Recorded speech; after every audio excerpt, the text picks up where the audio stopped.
Honduras. It's a complicated place, but more important to America than you might think, especially our military. The U.S. military base in Honduras is at Soto Cano Air Force Base. It's a strategic linchpin for American security in the Western Hemisphere. It enables rapid response to crises across Central America, from natural disasters to countering narcotics operations. The base supports intelligence gathering, regional stability, and joint training with allied forces. It strengthens partnerships that deter destabilizing threats. Its location allows the United States to project power, protect trade routes, and monitor migration and cartel activity.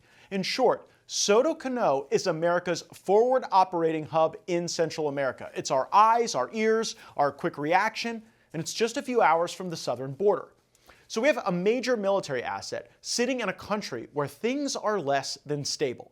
The last president of Honduras, Juan Orlando Hernandez, is currently serving a multi-decade sentence in a U.S. prison for alleged connections with narcos. This is the same Honduran president Trump once called an ally.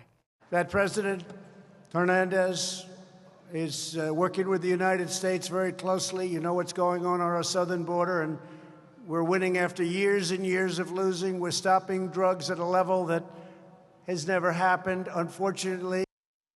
We don't know what to think about President Trump telling us someone was a friend only to watch Joe Biden lock them up. The wife of President Hernandez came on our program to call the arrest political.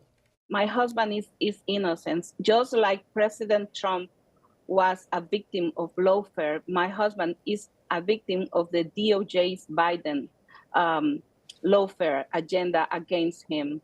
My husband always fight the narco traffickers. Politics in Central America can be messy. Let's zero in on U.S. interests. Our troops in Honduras must be safe. Narco trafficking must be deterred. Nations must build up their own borders and defenses so they are not so reliant on America. To achieve these interests, infrastructure is essential. Cooperation is key. So how is cooperation around infrastructure at the Soto Cano Air Base going? Not well. The base shares runways with the Palmaroa International Airport. It's the largest commercial aviation operation in Honduras. We've investigated that airport. We have exclusive reporting, and something isn't right. You'll see these images of state-of-the-art radars. They're runway lights tech. Except these things aren't turned on. Now, most of this stuff you're seeing was actually gifted to the Hondurans by the government of Spain. But here's the thing. They aren't allowing it to actually be used on purpose, possibly out of spite directed at the U.S. military. You'll see directly next to world-class runway lights, some janky rig connected with an extension cord. Go back to that rig. There you go. Okay, so the image you see there on the right never gets turned on, and thus they have to use these degraded conditions.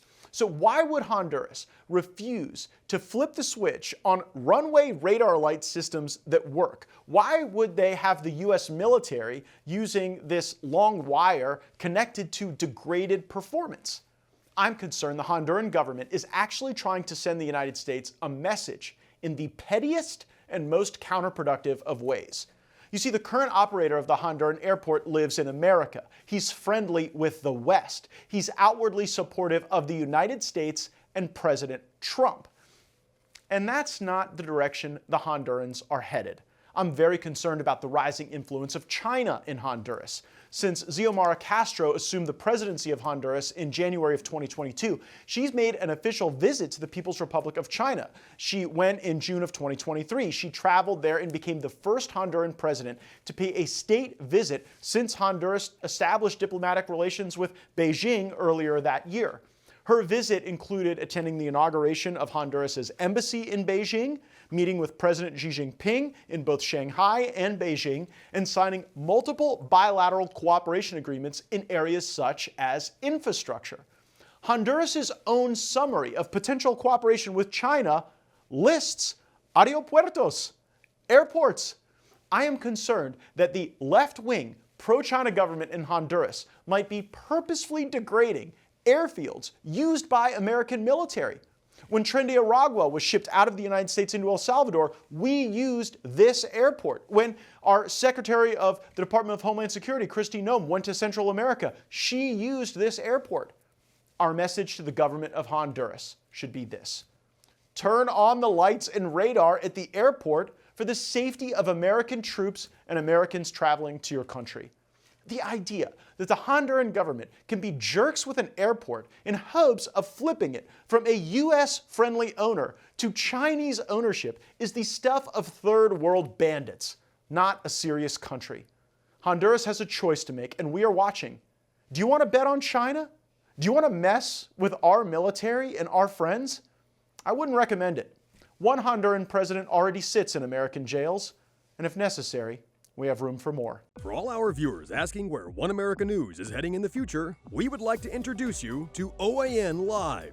OAN Live is the best way to stay up to date on all of the hard-hitting, straight-shooting, national and international headlines. And the best part is, OAN Live is only $4.99 per month. All the credible, honest, unbiased reporting One America News offers at a fraction of the cost of cable.